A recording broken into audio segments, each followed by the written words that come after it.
कोई बाल बांका नहीं कर सकता, धर्म से चलने वाले का कोई बाल बांका नहीं कर सकता। प्रयास करेगा, लेकिन भगवान रक्षा, धर्मो रक्षति रक्षिता, ये सूत्र जो शास्त्र के हैं ना, ये गलत नहीं होते, ये पूरा जीवन भर इसका अनुभव करके हम बता रहे हैं। धर्मो एवो हतो हंतु धर्मो रक्षति रक्षिता, महाराज जी ने इसी कोट किया है। धर्म अपने आप में भगवान होता है।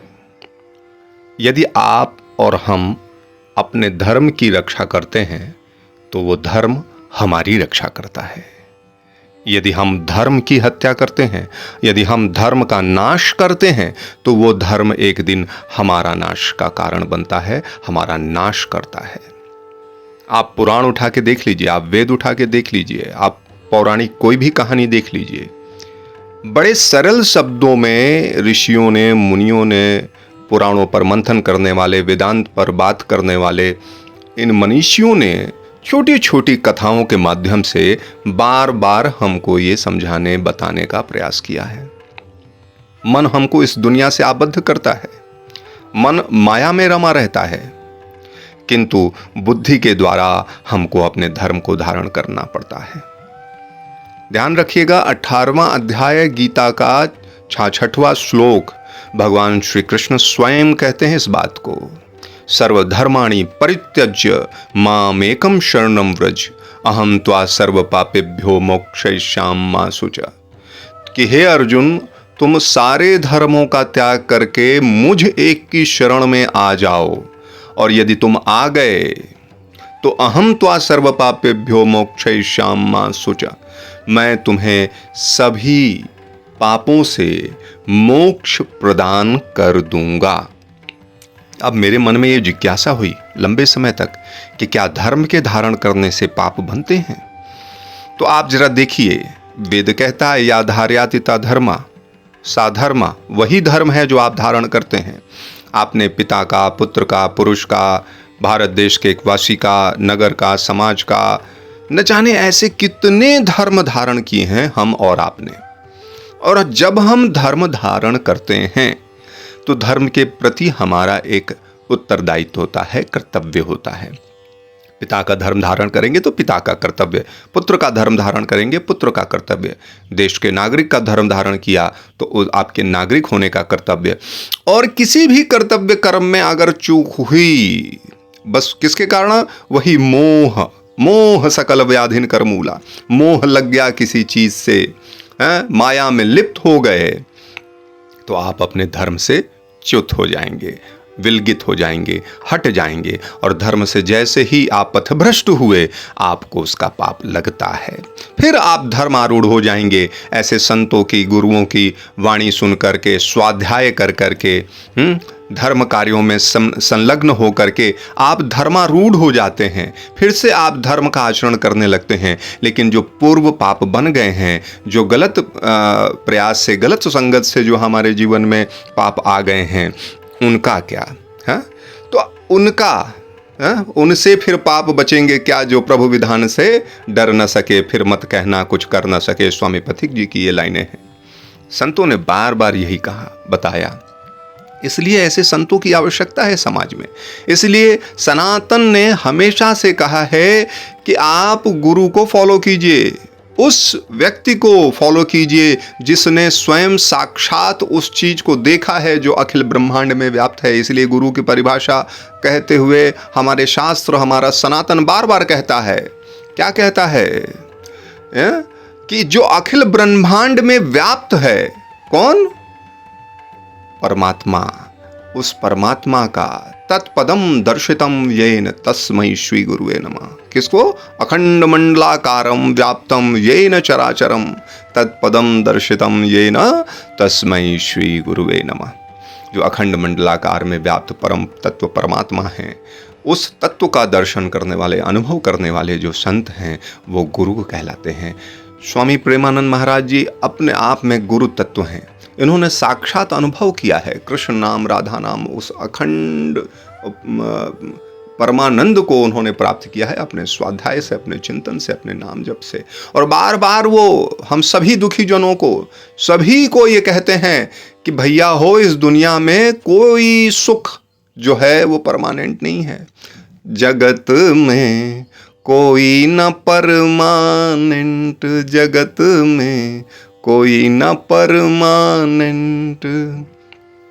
ये राजन जी महाराज जी अपनी कथाओं में गाते रहते हैं कि जगत में कोई ना परमानेंट, चाहे लगा लो तेल फुलौला, चाहे लगा लो सेंट, जगत में कोई ना परमानेंट। तो जो परमानेंट नहीं है, सुख कोई भी परमानेंट नहीं है, और परमानेंट वही है परम तत्व, परम ऊर्जा, परम कृष्ण, परम राम, परम ब्रह्म, परम शिव, ये ही परमानेंट हैं। इसलिए उनका ही अंश हमारे अंदर व्याप्त है और वही परमानेंट है जो आत्मस्वरूप है। शरीर इस पृथ्वी से मिला, इस जगत से मिला और इसी में विलीन हो जाना है।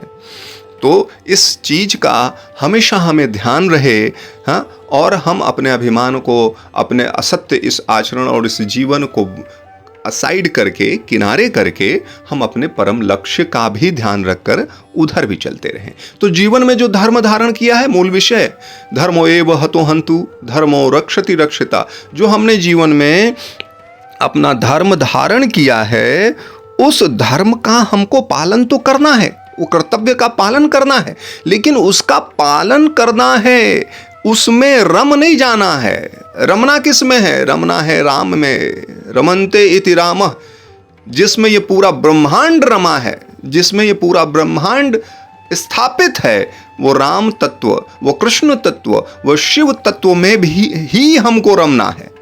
और अगर उसमें रमना धीरे धीरे धीरे धीरे सीख लिया तो ये आपकी आत्मा का धर्म है। शरीर का धर्म, जैसे शरीर के धर्म बहुत सारे जुड़े हैं, जैसे हमने कहा या धार्याति, शरीर ने जो जो धारण कर लिया, किसी का पुत्र हो गया, किसी का पति हो गया, किसी का कुछ हो गया, कहीं से कुछ हो गया, तो ये शरीर के तमाम धर्म आपने धारण किया और इसी को सत्य मान करके हम जी रहे हैं। लेकिन जिस दिन शरीर छूटा ये सारे धर्म छूट जाएंगे, लेकिन आत्मा का धर्म नहीं छूटेगा, क्योंकि आत्मा समाप्त नहीं होती है, वो परम ऊर्जा है। वो ज्यादा से ज्यादा उस परम ऊर्जा में जाकर एक दिन विश्रांति पाएगी, विश्राम का अनुभव करेगी। और जब तक उस परम ऊर्जा में हम ना मिल जाएं, जब तक उस परम ऊर्जा को हम ना प्राप्त कर लें, तब तक हमको आत्मा का भी वो धर्म, वो उसके प्रति जो हमारा कर्तव्य है, उस कर्तव्य बोध को जानकर उस कर्तव्य को करते रहना है। और आत्मा के प्रति हमारा कर्तव्य क्या है? चूंकि ये चित आनंद, सच्चिदानंद का अंश है, इसलिए हमें सत्यमय रहना है। चित यानी वो परम ब्लिस को प्राप्त होने के लिए प्रयासरत करना है, ताकि हम हमेशा आनंद अवस्था में रहें, यानी सच्चिदानंद को जागृत करना है। अब उस सच्चिदानंद को जागृत करने के लिए मार्ग क्या है? गीता भगवान स्वयं अपने आप में इस बात के लिए उपदेश करते हैं कि या तो निष्काम कर्म के माध्यम से, यानी कर्म करें, जो भी हमारे दायित्व, जो भी हमारे उत्तरदायित्व, जो भी हमारे धर्म हमने धारण किए हैं, उनके प्रति जो भी हमारे कर्तव्य कर्म बनते हैं, उसको निष्काम भाव से, मैं पुत्र के काम कर रहा हूँ, सेवा कर रहा हूँ, पुत्र भी मुझे करेगा ऐसा कोई भावना नहीं, पत्नी को कर रहा हूँ प्रेम, ये भी मुझे प्रेम करें, माता पिता को कर रहा हूँ, देश की सेवा कर रहा हूँ, समाज के लिए मैं कर रहा हूँ, तो मुझे भी इसका प्रतिफल मिलना चाहिए। ऐसी कोई कामना किए बिना, ये मेरा कर्तव्य है कि मुझे इनके प्रति मैं कार्य कर रहा हूँ, अपने कर्तव्यों का निर्वहन कर रहा हूँ, अपने धर्म का निर्वहन कर रहा हूँ, तो निश्चित है भगवान आप में जागृत हो जाएंगे, आपके उस निष्काम प्रेम पर प्रभु रीझ जाएंगे। यही तो बार बार कह रहे हैं अर्जुन को कि भाई तू कर्म कर और निष्काम भाव से कर, तू कर्ता बनने की कोशिश मत कर। हम अपने जीवन में अक्सर यही होता है कि हम उलझन में आ जाते हैं, हम दुख को प्राप्त हो जाते हैं। क्यों? जब हम कर्तव्य कर्म को करते हैं और कर्ता का भास हमको होने लगता है, मुझे, आपको या हम सबको। तो अगर हम कर्म कर रहे हैं, देखिए कर्म से कोई भी अच्युत नहीं हो सकता है, लेकिन कर्म करते समय यदि हमें कर्ता का भास होने लगता है तो हम परम तत्व का निरादर करते हैं, क्योंकि मुख्य कर्ता तो वही है ना। तो उस अहंकार से हम जितनी जल्दी जैसे भी करके बच सकें, संतों का शरण में आए, सत्संग करें, स्वाध्याय करें, भजन यतन जतन करें, ताकि हमको वो कर्तव्य बोध, वो कर्म का जो अहंकार है वो व्याप्त ना हो, वो कर्ता का जो भाव है वो व्याप्त ना हो। तो ये हो गया आपका कर्म मार्ग से। भक्ति मार्ग से कि सब ठाकुर जी ही कर रहे हैं, जो भी है सब ठाकुर जी करते हैं, सब उन्हीं के द्वारा है। मैं भी जो कर रहा हूँ ठाकुर जी का चाकर होने के नाते, प्रभु का चाकर हूँ मैं, सेवक हूँ मैं। सेवा का धर्म क्या है? सेवक कभी अपनी प्रशंसा नहीं सुनता, वो सेवक सिर्फ अपनी निंदा सुन सकता है, अपने अंदर को अपने को कोस सकता है अपनी किसी त्रुटि, अपनी किसी भूल पर, लेकिन वो कभी भी अपनी प्रशंसा के लिए ऐसा कोई कार्य नहीं करता है। दिन रात प्रभु नाम स्मरण, दिन रात जो भी कार्य कर रहे हैं, जिनके लिए भी कार्य कर रहे हैं, सबको प्रभु मानकर, सबके अंदर परमात्मा विद्यमान है ऐसा मानकर सेवा, भक्ति, समर्पण, यही भक्ति का केवल एकमात्र आधार है। यही कर्तव्य बोध अगर हम अपने जीवन में फॉलो करें, यदि उसका अनुसरण करें, तो फिर हमको भगवान प्रसन्न हो जाएंगे। माँ शबरी को नवधा भक्ति का उपदेश देते हुए भी भगवान राम ने इन्हीं बातों का उपदेश किया है। प्रथम भगति संतन कर संगा, दूसरी रति मम कथा प्रसंगा, तीसरी भगति अमान, चौथा जथा लाभ संतोषा, पंचम संतन कर संगा। इसी तरीके से 9 भक्तियां बताई हैं। कहते हैं किसी एक को भी अगर हम फॉलो करें तो ऐसे लोग से हम प्रसन्न हो जाते हैं। भक्ति ये हो गई, और उसके बाद ज्ञान की बात करते हैं। वैसे ज्ञान की राह कृपाण की धारा, ऐसा संतों ने कहा है, किंतु ज्ञान क्या है? अहम निर्विकल्पम निराकार रूपम विभुत्वाच सर्वत्र सर्वेन्द्रियाणम न चासांगतम नैव मृत्युर्न मोहा चिदानंद रूपम शिवोहम शिवोहम। मैं क्या नहीं हूँ, इस चीज को विलगित करना है। मैं ये नहीं, मैं वो नहीं, मैं दुनिया नहीं, मैं जाति नहीं, मैं धर्म नहीं, मैं गुरु नहीं, मैं ये नहीं, तो क्या हूँ? चिदानंद रूपम शिवोहम शिवम। भगवान शंकराचार्य ने निर्वाण षटकम में उन्होंने ये चीज़ बता दी। ये वो निगेट करते गए। ज्ञान तत्व इतना महान, तो क्या हूँ? चिदानंद रूपम। हर क्षण मैं अपने अंदर उस चिदानंद स्वरूप को अनुभव कर सकूं, इस जगत में सब जगह उस चिदानंद स्वरूप को मैं देख सकूं, तो ये ज्ञान की पराकाष्ठा होता है। ऐसा नहीं है ज्ञानी के अंदर भक्ति नहीं होता है, कर्म नहीं होता है, या निष्काम करने वाले के अंदर भक्ति या ज्ञान नहीं होता, या भक्ति के अंदर, भक्त के अंदर ज्ञान और कर्म नहीं होता। सब आपस में एक समाहित हैं, लेकिन मुख्य जो है उसका आचरण, जो मुख्य चीज़, जो डोमिनेटिंग चीज़ होती है उसके आचरण की, वो या तो भक्ति होगी, या ज्ञान होगा, या कर्म होगा। तो अब हमको अपने जीवन में ये तलाशना है, ढूंढना है, देखना है ध्यान के द्वारा कि हमारे जीवन में मुख्य क्या है।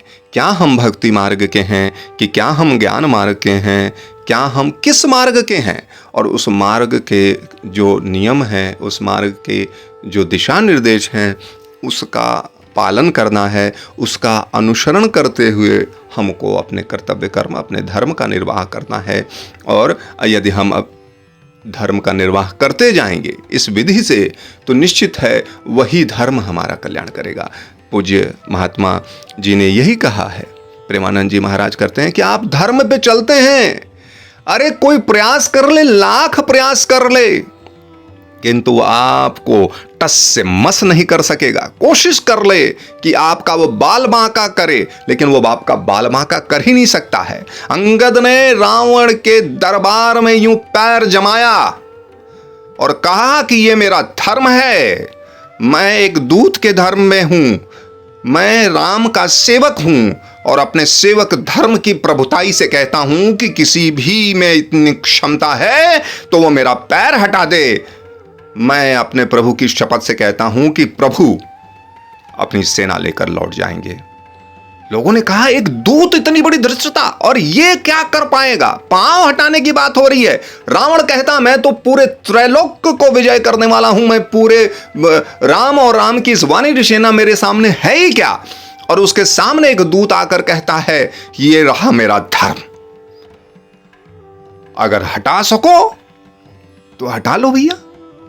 हटा लोगे तो प्रभु राम अपनी सेना समेत वापस चले जाएंगे। ये देखो एक सेवक का धर्म वहां जड़ गया, अड़ गया। वो लोग आए और आप सबको विदित है, जब धर्म भी रहता है धर्म उसकी रक्षा करता है। उस सेवक धर्म ने उस समय उनकी रक्षा की। किनकी? हमारे अंगद जी की। वो धर्म वहां उन्होंने ऐसा धारण किया, वो धर्म को कोई टस से मस ना कर सका। रावण की उस सभा में बड़े से बड़े वीर, बड़े से बड़े सूरमा आए, उन्होंने अपना जोर लगा दिया, लेकिन अंगद के धर्म को टस से मस ना कर सके। वो पांव नहीं था, वो धर्म था मित्रों, वो धर्म था। इसलिए बार बार महात्मा कहते हैं कि अपने धर्म पे रहो। धर्मो एव हतो हन्तु धर्मो रक्षति रक्षिता। यदि अगर आप धर्म की रक्षा करेंगे तो धर्म आपकी रक्षा करेगा। यदि आप धर्म की हत्या करेंगे तो धर्म फिर आपकी हत्या कर देगा। ये बार बार शास्त्र इंगित करता है। तो सोचिए हमारे जीवन में कितने धर्म हमने धारण किए और क्या सभी धर्मों के प्रति हम अपने कर्तव्य कर्मों को निष्ठापूर्वक पालन कर रहे हैं कि केवल पुत्र और मैं, मेरी पत्नी, केवल एक छोटा सा हमने अपनी श्रेणी बना ली और उसी में रमे हैं और बाकी धर्मों को हमने किनारे कर दिया। अगर हमने बाकी धर्मों को किनारे कर दिया तो हमको भी हाशिया पर एक दिन आना ही पड़ेगा। हमारे धर्म हमको हाशिया पर ले आएंगे। हमको अपने उन धर्मों के चलते हमको नाश का भागी बनना पड़ेगा। कोई नहीं बचा, हम कैसे बच जाएंगे? आप क्षणिक कुछ समय भर के लिए हम और आप ये सोच लें कि लोग भी पाप कर रहे हैं, लोग भी ऐसा कर रहे हैं। अरे लोगों का ठेका क्या महाराज, हमको अपना देखना है। ऐ शेख, अरब देश में कहावत है, ऐ शेख अपनी अपनी देख। कौन क्या कर रहा है, किसके पास कितना पुण्य है, किसके पास प्रभु की कितनी कृपा है, ये हम और आप ना देखें। ये जीवन सापेक्ष भाव से जीते जाना, इस दुनिया में रहते सापेक्ष भाव से जीना है। सापेक्ष में तमाम लोग हैं, उस सापेक्षता में चलते हुए हमें निरपेक्ष होकर के जीना है इस जीवन को। और ये बात अगर समझ में आ गई सरलता से, एक सिंपल सी बात महाराज जी जो कहते हैं कि अपने धर्म पर बने रहो और जानो। उससे पहले आपको जानना पड़ेगा कि आपने कौन कौन से धर्म धारण किए हैं। और सभी धर्मों को केवल पुत्र के प्रति, पत्नी के प्रति, मैं के प्रति, अपने अहंकार के प्रति ही धर्म को नहीं, आपने बहुत सारे धर्म को धारण किया है। अपने समाज, अपने नगर, अपने पड़ोस में, अपने देश के लिए है मानवता का धर्म धारण किया। न जाने कितने धर्मों का धारण किया है। आपको सारे धर्मों का पालन करना है। और किसी भी जगह अगर कहीं कोई आपको कहीं समस्या आती है, समझने में कोई दिक्कत आती है, आप किंग कर्तव्य मूढ़ हो जाते हैं अर्जुन की तरह, तो संतों की शरण में जाना है। संत शास्त्र विधि से, वेदों के माध्यम से, पुराणों के माध्यम से, मत मतांतरों के माध्यम से आपको सरलता से उस उलझन से निकलने का उपाय बता देंगे। तो मित्रों, बात एकदम सरल है। हम अपने धर्म की रक्षा करेंगे, धर्म हमारी रक्षा करेगा। यदि हम अपने धर्म को नाश करेंगे, उसकी हत्या करेंगे, तो धर्म भी हमारी हत्या कर देगा, हमारा नाश कर देगा। इस बात को हम जितनी जल्दी समझ जाएं, पुरानी गलतियों के लिए ईश्वर से क्षमा मांगते रहें, उसके प्रति हम प्रायश्चित कर सकते हैं। लेकिन कहते हैं ना, जब जागो तब सवेरा। अब से अगर हम सचेत हो जाएं, अब से अगर हम जाग जाएं, तो भी हमारा कल्याण शुरू हो जाएगा। अरे टंकी में छेद था, पानी निकल रहा था, जब हम जान गए, हमने छेद को बंद कर दिया, शाश्वत नल चला जा रहा है, कर्म का नल चला जा रहा है और कर्तव्य कर्म हम करते जाएंगे, तो फिर वो टंकी लबालब भर जाएगी। फिर हम ओतप्रोत हो जाएंगे, ऊर्जा से भर जाएंगे, धर्म से भर जाएंगे और धर्म हमारा कल्याण करने लगेगा। धर्म हमको परमात्मा की ओर ले जाएगा और एक दिन हमको परमात्मा प्राप्त हो जाएंगे। ऐसी शुभ कामनाओं के साथ, ऐसे शुभाशीष के साथ आप सबके अंदर विद्यमान उस परम तत्व परमात्मा को मैं बारंबार प्रणाम करता हूँ। अपने जीवन में साधना को करते रहना है, शून्य तक पहुँचना है, तटस्थता को प्राप्त होना है, पूर्णत्व को प्राप्त होना है। पूर्ण मंत्र के साथ आज की इस कड़ी को हम यहीं पर समाप्त करेंगे। प्रेम से बोलिए ओम पूर्णमदः पूर्णमिदं पूर्णात् पूर्णमुदच्यते पूर्णस्य पूर्णमादाय पूर्णमेवावशिष्यते। ओम शांति शांति शांति। ओम।